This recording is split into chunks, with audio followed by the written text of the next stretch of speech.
Hey, Tia here, your host of Heal Thy Spirit podcast.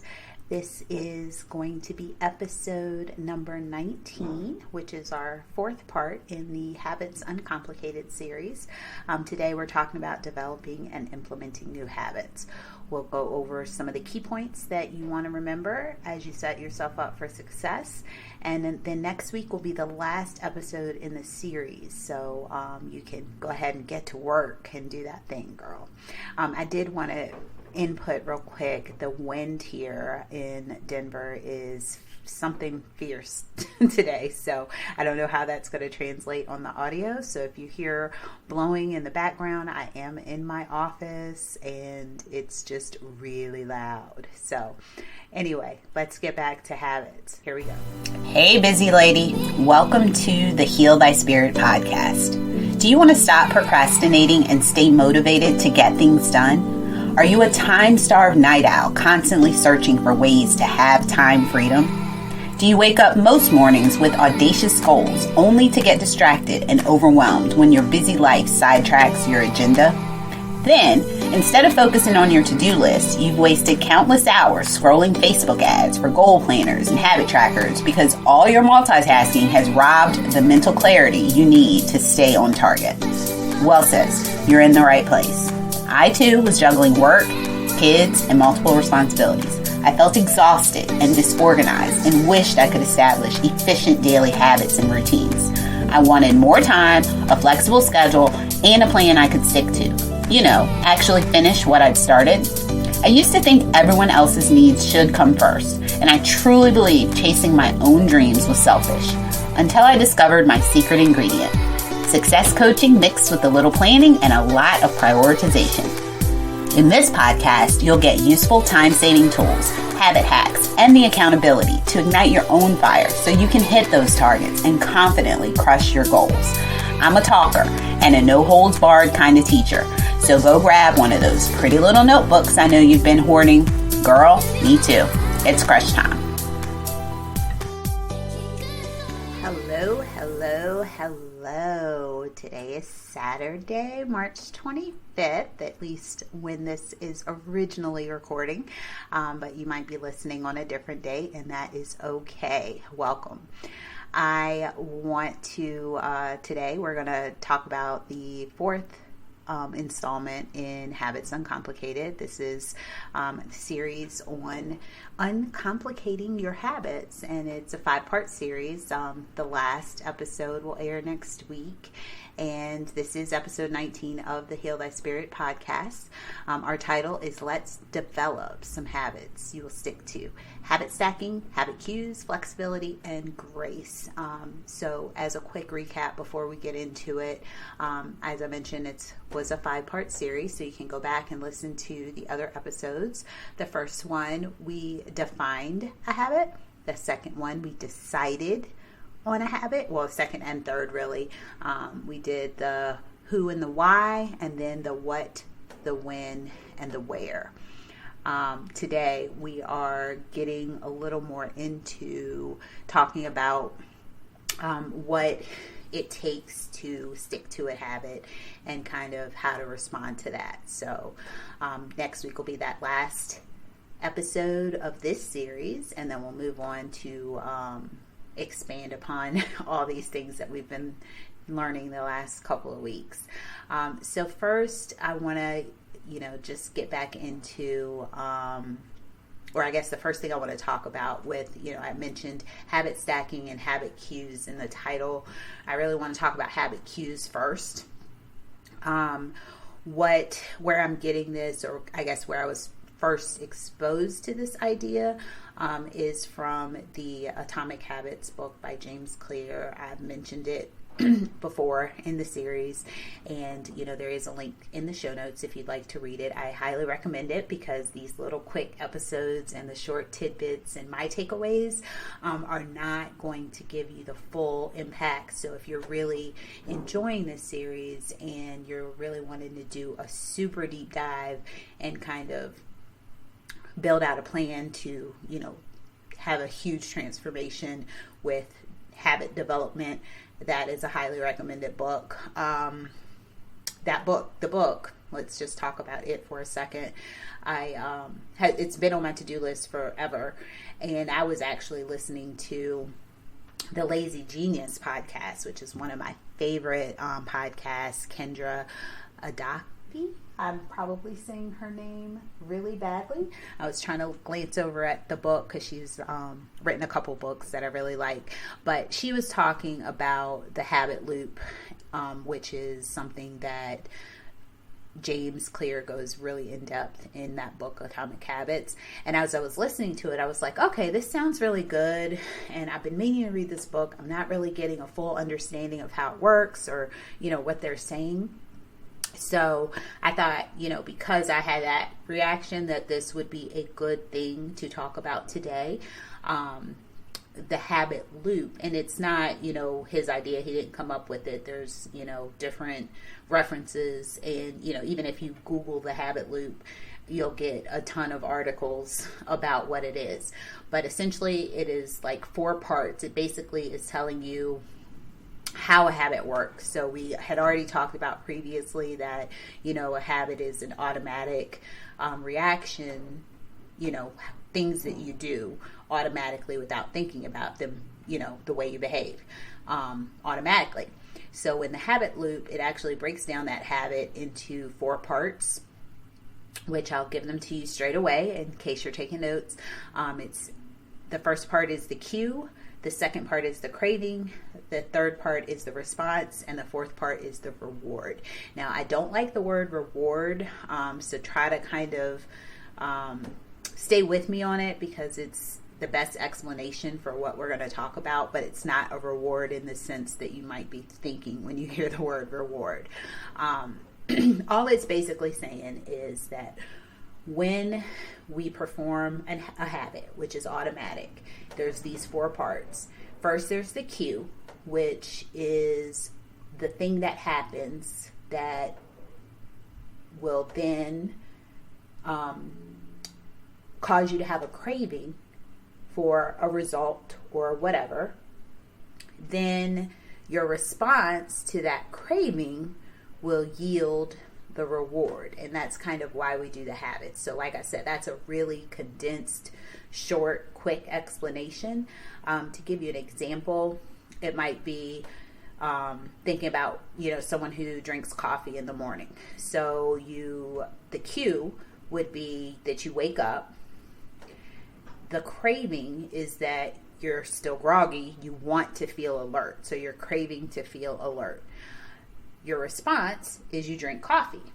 And then your reward is that you feel alert. So that's like a super simple explanation of it. Another one would be like, maybe you're at work and something happens and blows up at work. So there's this work issue. It makes you feel stressed and overwhelmed. So you're craving. So again, the cue is the blow up at work. The craving is to feel more calm or relaxed. So your response is, I'll grab my phone and scroll through Instagram. And the result, or the reward rather, is that you feel relieved. It didn't solve your problem, but again, we're in the loop, the habit loop. So we're not necessarily problem solving here. I'm just kind of explaining a little bit of the science behind it. Another easy one, that might resonate with you, most everyone, is going to be if you were to walk into a dark room. And that's the cue. You walk into a dark room. It's dark. The craving is you want to be able to see. Your response is turn on the light. The reward is that you've satisfied that craving to see. So then entering a dark room becomes associated with turning on a light. Okay, hope that helps. It's really kind of, sometimes here in the podcast when you're teaching and it's one way, like I can't hear responses or see faces or see comments. I don't know if you're picking up on things. So please, any recommendations you have, you can send an email to Heal Thy Spirit or really healthyspiritwithtia @gmail.com. Or go into the Facebook group and send me a message or a comment there because feedback is super important. All right. So moving on. Now we understand what the habit loop is. So how it works when you're, when you have a habit. What we're going to talk about today is this phrase came from Atomic Habits, but I just liked how it was worded, so I didn't change anything about it. But the implementation with intention, or the implementation intention, that's essentially what it's called. There's two ways. The first one is the one that we, have kind of alluded to last week when we were talking about the what, the when, and the where. So you might say yourself or write out when you're planning the habit, because if you did your homework, you have all your habits listed out. You have the positive and the negative, and you know which one you want to implement. One way to implement that is to say, okay, because you've determined the kind of person you want to be and the kind of habits that person does, then pick one. This is the one that you're going to work on. And you can write it down and make the decision. I will blank, which is the behavior, at blank, which is the time, in blank, which is the location. So let me say that so it actually makes sense. I will empty the dishwasher after dinner in the kitchen. So that is basically a statement of what your intentions are with regard to that habit. I will empty the dishes or empty the dishwasher after dinner every night in the kitchen. That's identifying the behavior, which is emptying the dishwasher. The time doesn't necessarily have to be, 6 o'clock or 7 o'clock. It could be, depending on what your situation is. But after dinner every night basically tells you when you're planning to do that. And where is obviously your dishwasher's in the kitchen, so you have to be in the kitchen to empty it. All right.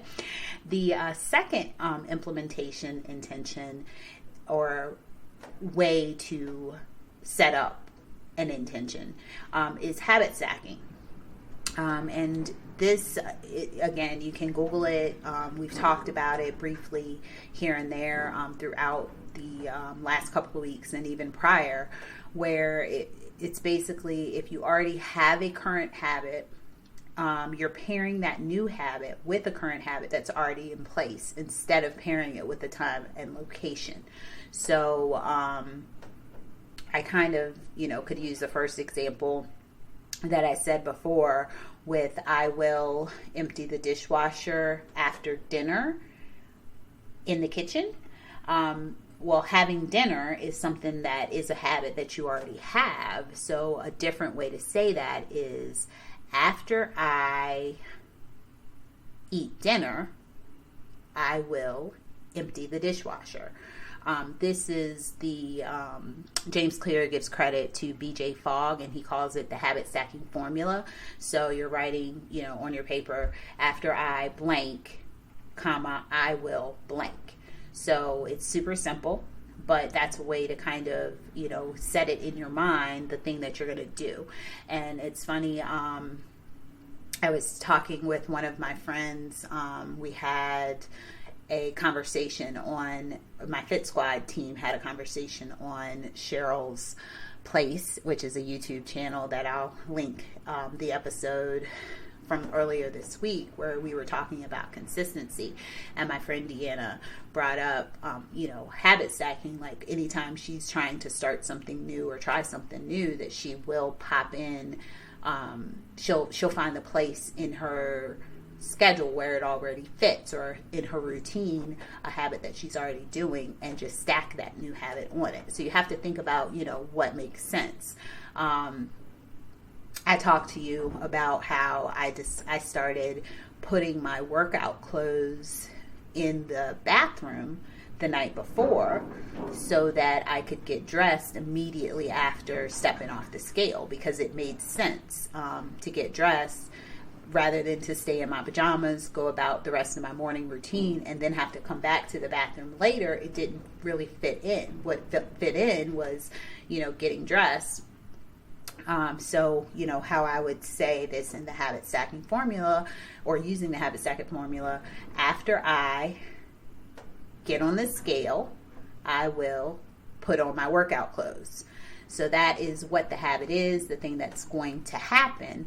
So like today is really, I wanted to kind of lay the groundwork and explain how a habit works so that you could set up the appropriate cues to put you in a situation.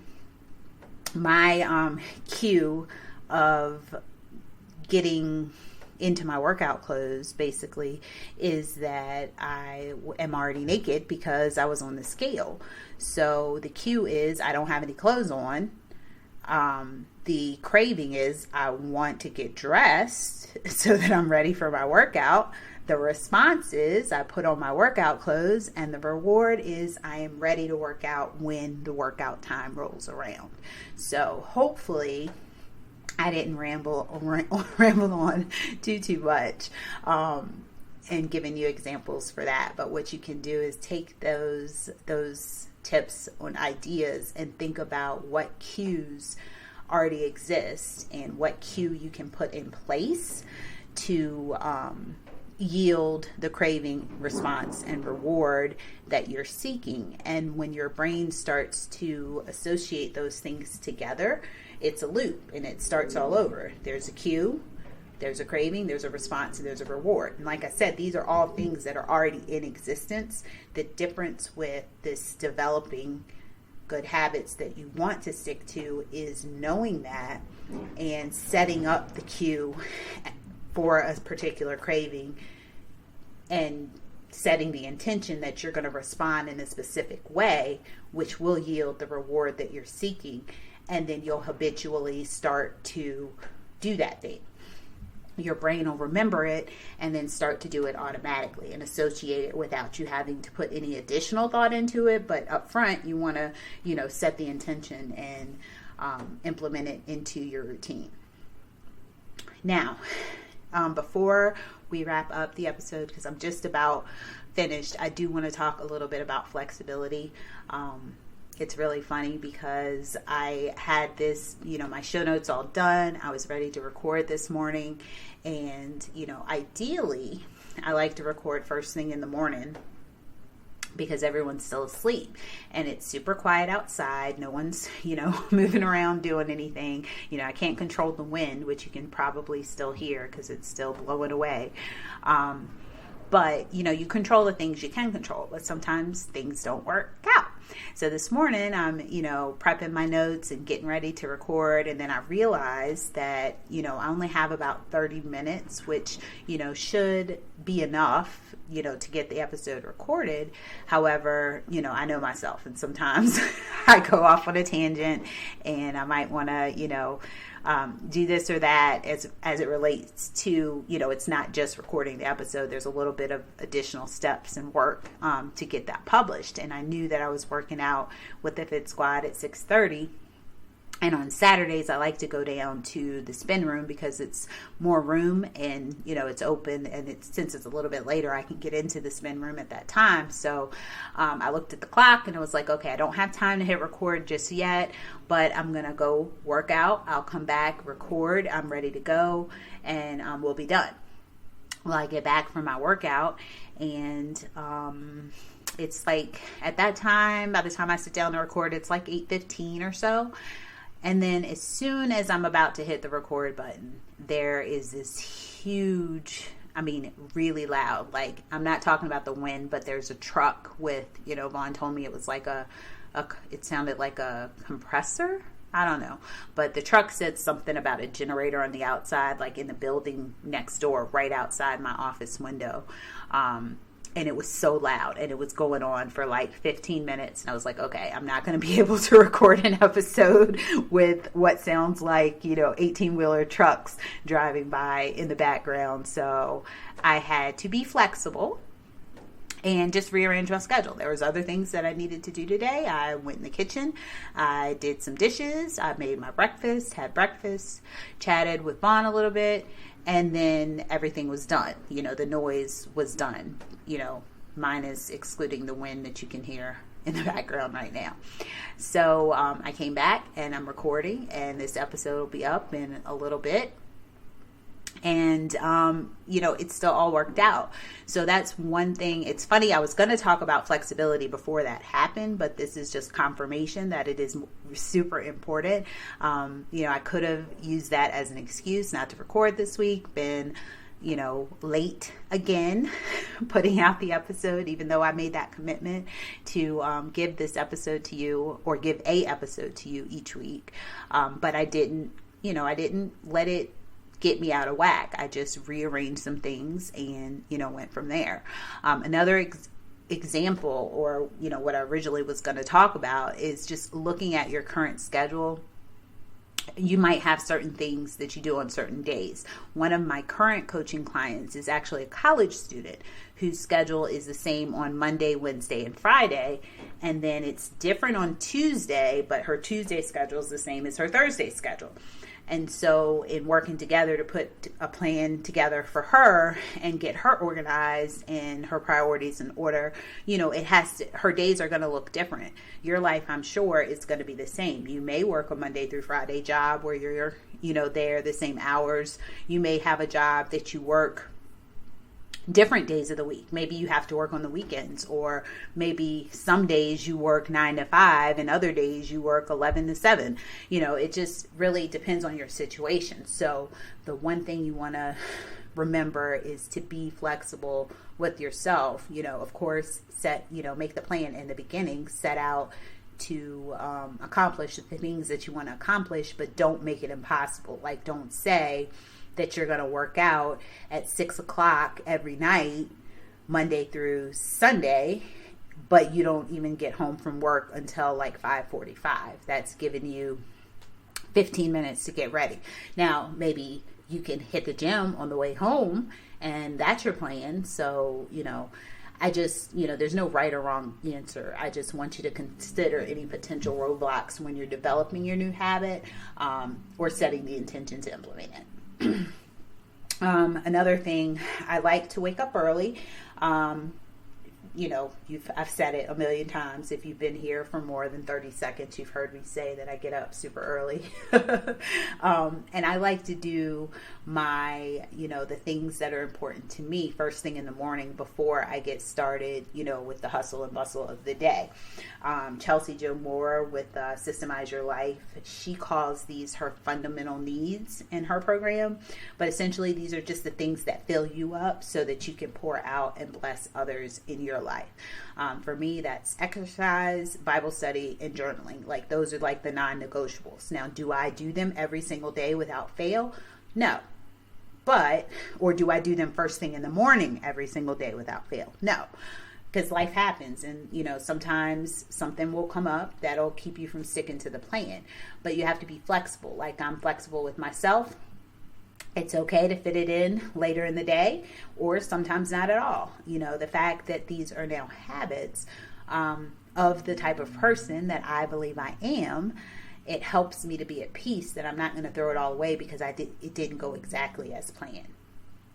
Working out this week was one of those things as well. I'm just, loaded with examples of flexibility apparently this morning. So I woke up Monday morning and, coincidentally, Fit Squad wasn't working out together because our trainer was out of town. But I still had the plan because I still work out every morning, whether I'm with the group or not, because it's a habit now. To see what I did there. But this past Monday, when I woke up, I was in terrible pain. Like, my stomach was hurting so bad for hours. Like, I was crippled over. I couldn't even walk around, much less, lift a dumbbell or do a run on the treadmill or anything like that. But I've been on this commitment that I made to myself to work out every single day for, the whole month. And I started because I hadn't missed a day since the last 4 days of February. So as of Monday, I was at, Monday was the 20th. Yeah, Monday was the 20th, and I was 4 days in. So that would have been my 25th day of consecutive working out, if I count the last 4 days of February. And so at the end of the day, as I started feeling better, I was like, man, I can't throw this away. So I just, got up, got my jump rope out and did a little quick jump rope. I did, some squats and some push-ups and plank for a minute and 10 seconds at that point. And I forget what the other burpees. Yeah, I know why I forgot them, because I'd love to forget them forever. But I got it done. It was only 10 minutes, but I still did it. And, it wasn't first thing in the morning. It wasn't my normal hour, but I still got it done. So all of that to say is that there are ways to be flexible and still stick to your goals or change your goals around and be able to,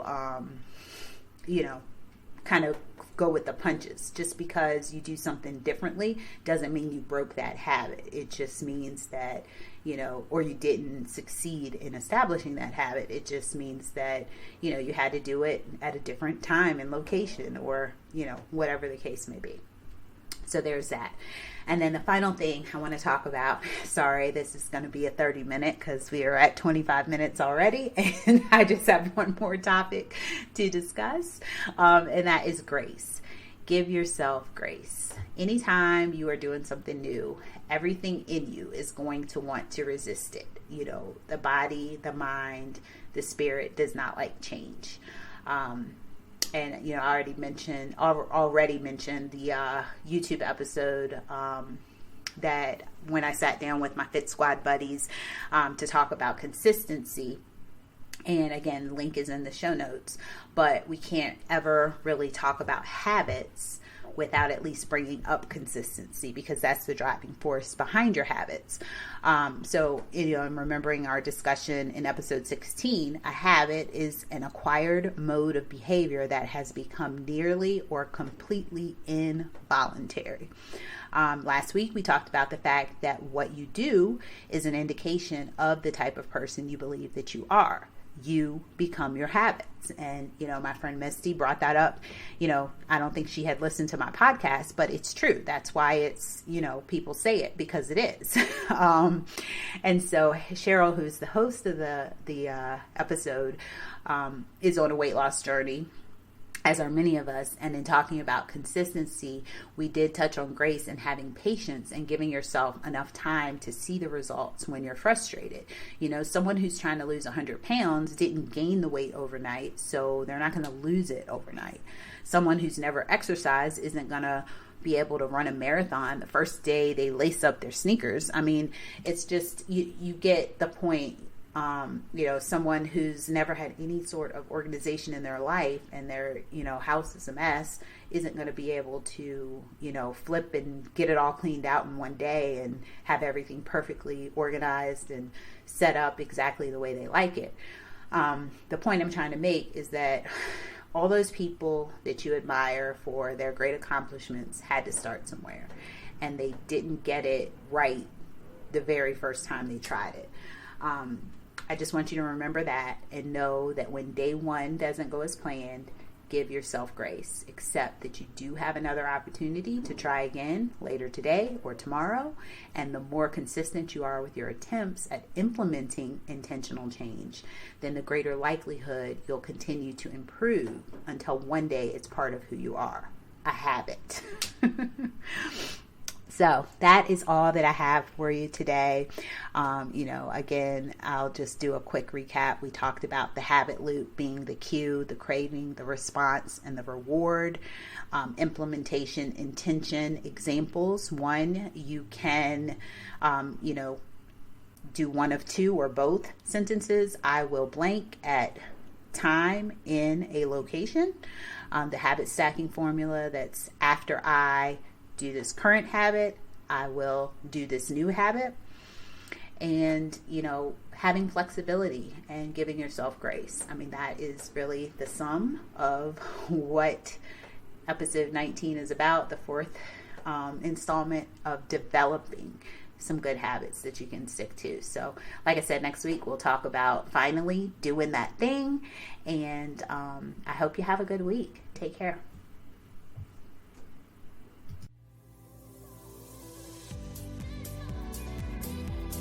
Thank you, ladies, for hanging out with me today. It's been a blast. Now, if today's episode was good for you and the Spirit leads, please write a review to help others find us and receive some of the value that you got today.